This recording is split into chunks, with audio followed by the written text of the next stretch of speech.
The fraud alert came through at 11:47 p.m. on a Tuesday, which was the kind of detail I would normally ignore. Timestamps feel performative to me, like they're trying to add weight to things that don't need it. But I remember checking my phone in the quiet of my office after everyone else had gone home and seeing the notification from my bank.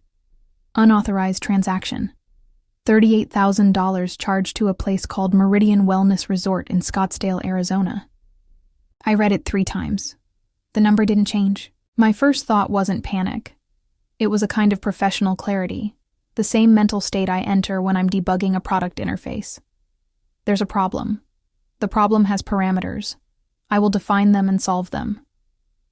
I set the phone down on my desk next to my cooling coffee and opened a new tab to check my account directly. The charge was real. It was flagged as unusual activity, which meant the fraud detection had caught it before it fully processed, but the preliminary hold was already in place. The resort, when I looked it up, was the kind of place that catered to wellness influencers and people who'd inherited money. $900 daily room rates, IV hydration treatments, something called chakra realignment therapy. I sat back in my chair and looked at the Seattle skyline through my office window. The city was dark except for the usual constellation of lights along the highways and in the residential neighborhoods spreading out toward the water. I lived in this city. I paid taxes here. I'd built something real here, carved out a life that made sense. And now my credit card, the one I'd upgraded to the premium tier last year for business travel, had been used to book what appeared to be a week-long stay at a place designed for people with more money than sense. The work I do is designing digital experiences. I spend my days thinking about user flows, pain points, moments of friction. How does someone feel when they encounter an error? What's the most graceful way to communicate that something has gone wrong? I'm good at it because I think in systems. Everything is connected. Every action has a consequence. Every consequence cascades. So when I sat there in my office with the fraud alert glowing on my phone, I didn't immediately think about who might have done this. I thought instead about the chain of events that had led to this moment. How had my card information gotten compromised? Or more importantly, how had it gotten into the hands of someone who would actually use it? I knew already. I just wasn't ready to admit it yet. The call came the next morning. I was in a meeting with a client, presenting mock-ups for a restaurant booking app. I saw my mother's name light up on my phone and ignored it. When the meeting ended, I listened to the voicemail. Her voice was careful, which meant something was already wrong. "Hi, honey. I know you're busy, but could you call me back when you get a chance? Nothing's urgent. Just want to talk about something." The fake lightness in her tone was something I'd learned to recognize over decades. It meant my father had done something, or Talia had. I called back from my car in the parking garage. "Rowan, thank God," my mother said. "Listen, before I say anything, I want you to know that this wasn't anyone's idea on purpose. It was kind of a misunderstanding situation." I pressed my forehead against the steering wheel. "What did Talia do?" There was a pause.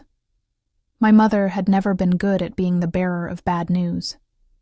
She'd spent most of my childhood being the messenger between my father's rage and my sister's chaos, and it had worn grooves in her personality that probably wouldn't ever smooth out.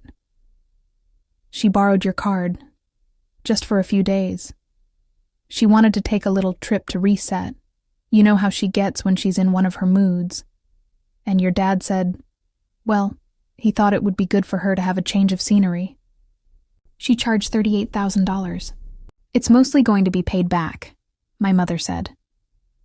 "Talia's she's working on something really big right now, and once it gets off the ground, she's going to handle it. She was really just needing a mental health moment. I had a lot of experiences in my life that I knew I would carry with me. This was one of them. The particular quality of disbelief mixed with inevitability, like watching something you always expected to happen finally arrive. My sister had stolen from me, and my mother was calling it a mental health moment. "I need you to send me documentation," I said quietly. "Pictures of the charge, confirmation of what was purchased, everything." "Of course. She feels terrible about it, by the way. She was going to call you herself, but she thought it would be better if we explained it first. The absurdity of that would have made me laugh if I weren't so carefully composed. Talia had used my credit card to spend nearly $40,000, and my mother was strategizing about the optimal order of apologies. This was what they did. This was the system I'd been living inside of since I was a child. I hung up the call after my mother promised to send the documentation. I sat in my car for another 20 minutes, not starting the engine, just breathing steadily and looking at the concrete wall in front of me. The breathing was deliberate. I'd learned it in therapy, which I'd started about 3 years ago after I realized that I was experiencing what my therapist called a high baseline of anxiety masked by functional competence. What that meant in practical terms was that I could hold myself together very well while my interior was quietly detonating. When I was 14, my father's small business had begun to collapse. He'd been an independent commercial contractor, and he was good at the work, but bad at the business. He'd made a series of decisions that I didn't fully understand at the time, but which became clear to me later. He hadn't been paying his quarterly taxes. He'd taken out personal loans to cover equipment purchases. He'd been telling my mother that money was fine when it wasn't. By the time the IRS notices came, and then the liens, and then the letters from his bank, it was already too late. The house that my parents had owned since before Talia and I were born suddenly had a very uncertain future. I remember the conversation my parents had late one night, assuming that I was asleep. I wasn't. I was in my room, listening to their voices rise and fall downstairs, understanding piece by piece that the safe foundation of my childhood was collapsing. My mother was crying. My father was making promises he wouldn't keep. The house, they said, might have to be sold. Then I turned 18, and I got a job. A good job, with benefits and room for growth. By the time I was 22, I had the financial stability to do what I decided needed to be done. I bought the house back from the edge of foreclosure. I did it quietly, getting a lawyer to handle it so it would be clean, so there would be no ambiguity. The house went into my name. My parents stayed. I paid the mortgage. My father never really went back to work. My mother started a part-time job at a pharmacy and spent most of her emotional energy trying to keep the peace between my father's shame and Talia's resentment at the fact that I'd somehow been positioned as the family savior. Talia had been 12 when the collapse happened. She was beautiful in a way that opened doors, and she'd learned very early to expect that doors would open. She'd learned that charm was a currency that could be exchanged for things. When I paid the mortgage, she'd learned something else. That other people's money was something you could access if you were persistent enough and attractive enough. She was 24 now. She'd been through 3 businesses. There was a jewelry line that she'd designed but never actually produced. There was a coaching practice for women in tech, which mostly consisted of her posting motivational quotes on Instagram. There was the wellness brand that was still technically launching, but which seemed to involve her mostly traveling and taking pictures in expensive yoga studios. Throughout all of it, she'd been living in the house that I paid for, eating the groceries I bought, using the utilities I funded. I never exactly gave her permission. Permission implied that I was the authority in the situation, and I'd learned not to think of myself that way. I'd learned to think of it as just what happened. What happened was that my family needed things, and I was capable of providing them. So I did. The cost was something I kept separate from the actual transaction. I didn't think about the retirement accounts that weren't as full as they should be. I didn't think about the fact that I was 30 years old and had never taken a real vacation, because the idea of being away from the mechanisms I'd put in place to keep my family stable felt like it would cause them all to collapse. The documentation arrived in my email that evening.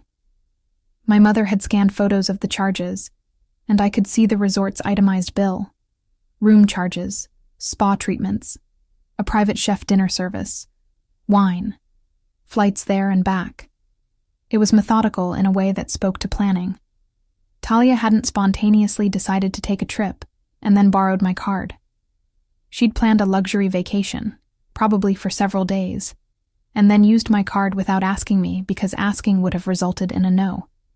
I opened my email and drafted a message to my sister. I rewrote it 4 times before I sent it. I've confirmed the charge with the bank. I need the payment plan in writing, with dates and amounts, sent to me by Friday. And I need to understand how you got my card information, which is the bigger concern here. She responded within an hour. Her tone was the one she used when she was trying to be sincere, but still maintaining the upper hand. I'm really sorry about this. I know it looks crazy from your perspective, but I'm about to close a really significant deal on the brand stuff, and I was just in a really dark mental place. I needed to reset. I found the card in the kitchen drawer at Mom and Dad's place, and I thought it would just be a few days and that I'd pay you back right away. The casual cruelty of that was almost beautiful. She'd found my card in a drawer at my parents' house. She'd assumed she could use it. She'd planned a luxury vacation knowing exactly how much money she was spending. And she was telling me that she'd needed mental health. As if my mental health, which had been sacrificed incrementally over 2 decades, didn't require the same consideration. I didn't respond to her message. Instead, I did something that would turn out to be the most important thing I'd done in years. I called a lawyer. His name was David Kim, and he came recommended by a friend of mine from work who'd gone through a contentious divorce. David worked in family law and real estate, which made him perfect for what I needed. I went to his office on a Thursday evening after work. His office was in a converted brownstone in the Capitol Hill neighborhood, and it had the kind of deliberately calm aesthetic that probably cost more to achieve than it appeared. Everything was neutral. Nothing was loud. The light was warm and controlled. I laid out the situation as clearly as I could. I talked about how the house had come to be in my name. I explained the financial pattern with my sister. I told him about the credit card fraud. He listened without interrupting, which I appreciated. He took notes. When I finished, he leaned back in his chair and asked me a question that I hadn't asked myself, probably because the answer was already something I knew, but wasn't ready to fully face. Why are they still living there? It's their home, I said. But legally it's your house. You own it. You pay for it. You maintain it. Legally they're living there as your guests, and guests can be asked to leave. I hadn't thought about it in those terms, and yet of course I had thought about it in those terms. I'd just never named it that way. I'd never allowed myself to consider the power differential that actually existed, because acknowledging that power differential would have required me to do something about it. David explained my options in clear language. I could file a police report for credit card fraud. I could issue an eviction notice. I could change the locks. I could do all of these things, or none of them. But I needed to understand that continuing the status quo was a choice I was making, and it was a choice that was costing me. I paid him for his time, and left his office as the light was turning golden outside. That particular Seattle light in early autumn that makes everything look like it's being filmed for a luxury commercial. I drove home to my apartment in Ballard, a small 1-bedroom that I'd rented for years, and never upgraded because I told myself that saving money was more important than having space. I put on the kind of jazz music my therapist would have said was emotionally avoidant, poured a glass of wine, and did something methodical. I started documenting everything. I created a spreadsheet. I listed every mortgage payment I'd made since purchasing the house. I calculated the property taxes I'd paid. I included utilities, insurance, maintenance, repairs. I went back through my credit card statements and itemized the groceries I'd bought that had fed my parents and sister. I pulled up my bank statements and tracked the cash withdrawals I'd made over the years, knowing that many of them had been handed over to cover immediate expenses. I estimated conservatively. I didn't include time or emotional labor. I just included the quantifiable financial transfers. The number was staggering. Over the course of 8 years, I had given my family approximately $473,000, and they hadn't asked me to stop. They'd been waiting for me to offer more. I opened a second document. In it, I started to collect evidence of what my sister had been doing. I took screenshots of her Instagram posts, timestamps, and dates. I documented her various business ventures and how little time or money they'd actually involved. I dug through my email archives and pulled together every instance where my parents had asked for money, or where my sister had asked for something, or where I'd simply transferred funds without being asked because I knew it was needed. It took me 3 weeks to compile. During those 3 weeks, I was functional. I went to work, I designed interfaces, I went to my therapy appointments and discussed boundary setting in the abstract. I attended a company happy hour. I sent my mother text messages confirming that yes, the house plumbing was working fine, and no, I didn't need anything. And I documented everything. The turning point came on a Saturday evening when I was at the house for dinner. This was something I still did, mostly out of obligation, but partly because I wasn't yet ready to fully disengage. My mother made pasta. My father sat in the living room watching a game he wasn't really paying attention to. Talia arrived late, as she always did, and she was in a good mood, which meant she wanted something. Over dessert, she mentioned it casually. Hey, so the brand thing is about to really take off, and I'm going to need some capital to really make it happen. Like, serious investment money. I was thinking maybe you could help with that. My mother looked at me with the expression of someone who very much hoped I would say yes, so she wouldn't have to deal with the explosion if I said no. How much? I asked. Maybe 40, 50, I'm still working out the numbers. She said it like she was asking to borrow a coffee maker, not for $50,000. I set down my fork and looked at my sister directly. No. What do you mean no? You haven't even heard the plan. I don't need to. I'm not giving you $50,000. You always help us, Talia said. And there it was. The fundamental assumption that my money was accessible to her because I had it, and she needed it. This is a real opportunity. I'm aware, I said calmly. The answer is still no. My father looked up from the living room. Rowan, that's not very generous. Your sister is trying to build something. I stood up and started clearing plates. I'm happy to have a conversation about this with an actual business plan. Until then, the answer is no. You're being cold, my mother said quietly. That word landed. Cold. As if I owed my family warmth. As if warmth meant giving them things until I had nothing left. I finished cleaning the dishes without responding, and I left the house an hour later. I didn't say goodbye. On Monday, I scheduled a meeting with my financial advisor. Her name was Sandra, and she was brilliant. I'd been meeting with her for 3 years, mostly to manage retirement accounts and think about long-term planning. I told her the situation. I showed her the spreadsheet. She reviewed it with an expression that was carefully neutral, which meant she was horrified. This needs to be formalized, she said finally. If you're going to continue supporting them at all, it needs to be structured. Amounts, timelines, written agreements. Otherwise, you're just allowing yourself to be drained indefinitely. What if I don't want to continue supporting them? She set down the spreadsheet and looked at me. Then you have some decisions to make. That evening, I called David Kim again. I want to issue an eviction notice, I said. There was a pause. Are you sure about that? No, I said. But I'm sure I want to change something. And that seems like the thing that will create change. He walked me through the process. In Washington state, a landlord can issue a 30-day notice of termination of tenancy if there's no lease in place and the tenancy is month to month. Since my parents and sister had never paid rent and there was no formal lease, they would legally be classified as month-to-month tenants. I could issue a notice giving them 30 days to vacate. It was the most radical thing I'd done in my life. It felt like standing on the edge of something and choosing to jump instead of pulling back. I prepared the notice carefully. I had David review it. I made copies. And then I waited for a moment that felt right, which turned out to be 3 weeks later, on a Friday evening when I knew my entire family would be home. I'd been going to therapy for most of my adult life, and my therapist had asked me once what I was afraid would happen if I set boundaries.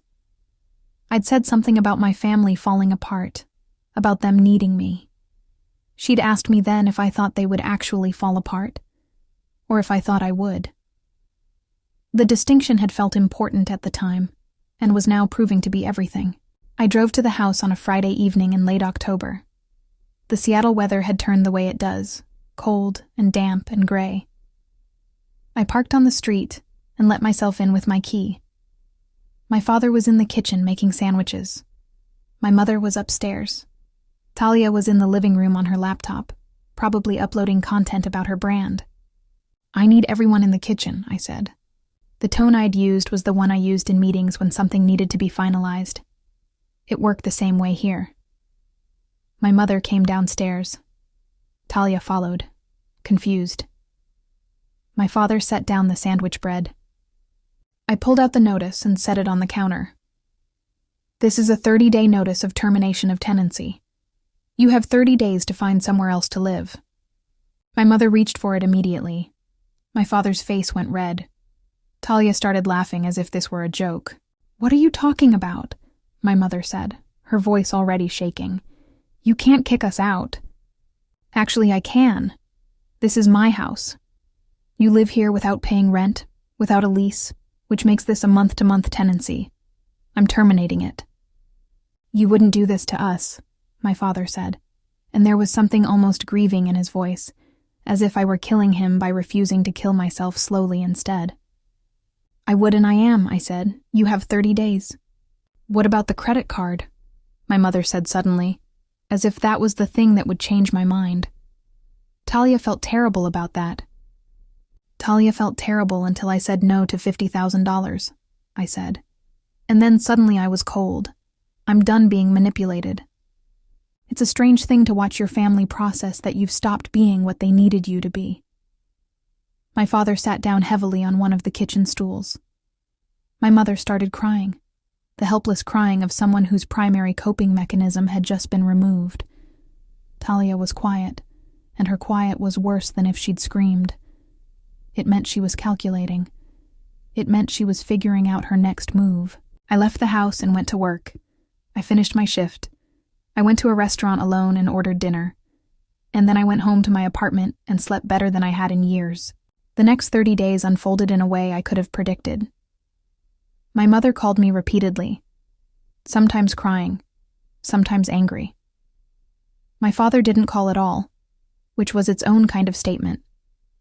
Talia texted me asking to talk, sent several long voice messages about how I was being manipulative, and then stopped contacting me entirely. This last part hurt more than I expected it to. But I held firm.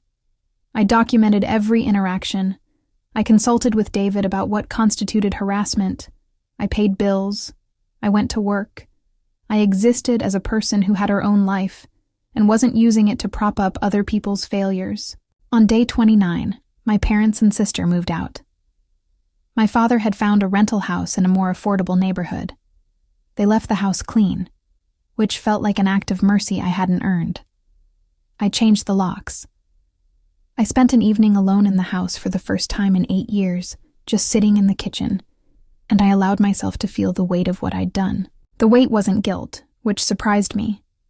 It was relief so profound that it felt like grief. I didn't sell the house immediately. I'd considered it, but what I actually needed was time to figure out what I wanted it to be. After a few months, I converted it into a rental property, hiring a property management company to handle tenants. The income from the rent went toward the accelerated payoff of the mortgage and then toward my own life, which was the radical concept I'd been avoiding for so long. I took a 2-week vacation in the spring. I flew to Iceland and stayed in hotels that had heated pools and large windows looking out onto cold water. I didn't feel guilty about spending money on myself. I didn't call home to check in. I sat in hot springs and read books and let myself be someone other than the responsible one. When I returned to work, there was a new project. A senior role had opened up, leading the design direction for a major client engagement. My director asked if I wanted to apply. I did, and I got it. The role paid more. It required more of my time, but in a way that felt like building something rather than maintaining something broken. About 6 months after they moved out, my mother called me. I almost didn't answer, but I did. "Hi, Mom." "Rowan, hi. I just wanted to tell you that Talia got a job, a real job with benefits. She's working at a nonprofit doing community outreach. She seems much happier." I didn't know what she wanted from me. A blessing, maybe. Permission to tell the story that this had been good, that my cruelty had somehow saved them. "That's good," I said, and I meant it. I did want her to be okay. And your father's been working with a therapist about some things. He's been really trying. I'm glad, I said, and I meant that too, but also it felt separate from me now. Their healing wasn't my responsibility. My responsibility was only to myself, which was something I was still learning to do without guilt. We talked for a few more minutes. She didn't ask me to come to dinner. I didn't offer. It felt like there was a boundary between us now that would probably stay there, and it felt clean in a way that was almost peaceful. A year after the eviction, I was at work, sitting in a design review with a junior designer who was presenting their first major project. They were nervous, which was understandable. The work was good, but they'd underscoped it, over-apologized for every decision, and kept looking at me to see if I was disappointed. At one point, the lead engineer pushed back on one of their design choices, and the junior designer immediately started saying they could change it, that they'd made a mistake, that they could take on more work to fix it. I stopped the conversation. What do you actually think is the right solution? I asked her. She looked at me surprised. I think my design was better, but I don't want to be difficult. Your job is to be right, not to be easy, I said. Defend your work, push back. The collaboration that happens when smart people disagree is how we do good work. After the meeting, she pulled me aside. Thank you for that. I'm always apologizing. I don't know how to just ask for what I need. I understood that, probably more viscerally than was helpful. I'd spent 15 years asking nothing, giving everything, and calling it love. It gets easier, I told her. You just have to be willing to be uncomfortable while you're learning. That evening, I met a friend for dinner. Someone I'd known for years but hadn't spent much time with because I'd been too busy managing my family's chaos. We talked about work, about the city, about a book we were both reading. I paid for my own dinner and didn't feel the need to treat her to justify my right to her company. It was simple and unremarkable and felt like proof that I was becoming someone I could respect. The last time I saw my sister was a year after she'd moved out. She was at a coffee shop in Fremont, and she was alone, which was unusual. She looked up as I was ordering, and she recognized me. And I had that split second where I could choose to pretend I hadn't seen her, or to acknowledge that we were both in the same small space. I chose to acknowledge her. I walked over. Hi, Talia. She looked uncomfortable and relieved at the same time.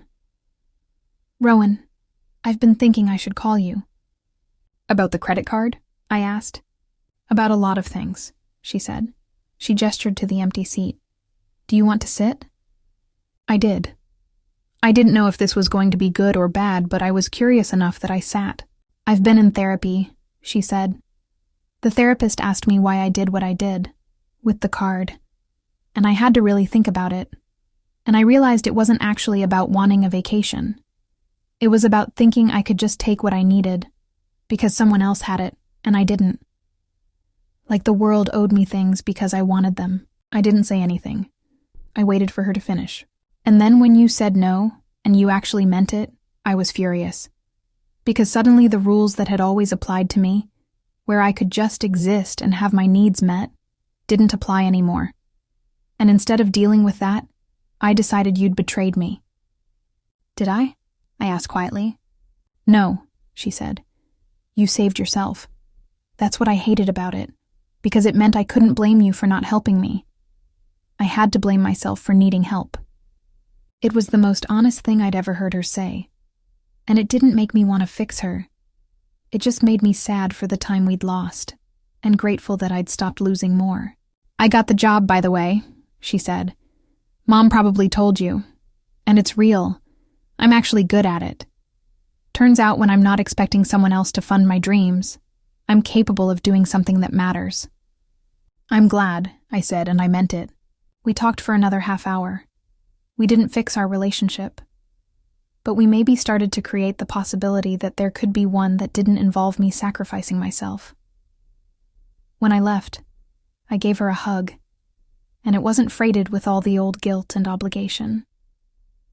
It was just two adults who were related, trying to figure out if they could exist in the same space. I don't know if this is a resolution.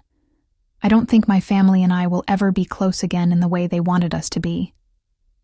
My father still struggles, and I think part of him resents me for deciding to get better instead of getting worse alongside him.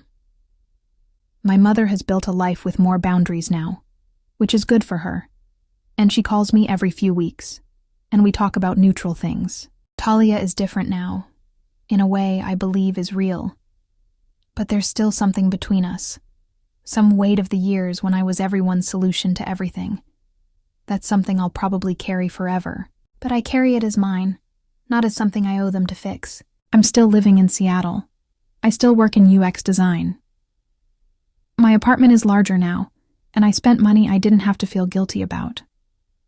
There's a woman I've been seeing for a few months, and instead of wondering how to fit her into the remaining space around my family obligations, I'm just seeing if we work together. It feels revolutionary, which is probably pathetic, but there it is. Sometimes my mother asks me if I regret how I handled everything. She does this gently, as if she's still trying to protect me from the consequences of my own choices. I don't regret it. I regret that it took me 8 years to realize I had the power to create different circumstances. I regret the people I wasn't able to be when I was busy being everyone else's foundation. But I don't regret choosing myself. I don't regret the eviction notice, or the changed locks, or the financial boundaries, or any of it. What I learned was that love, real, sustainable love, requires both people to be intact. When you pour yourself entirely into someone else, what you end up with is not a saved person, but 2 drowning people. I had to become someone I could respect before I could be anyone's daughter or sister in a way that mattered.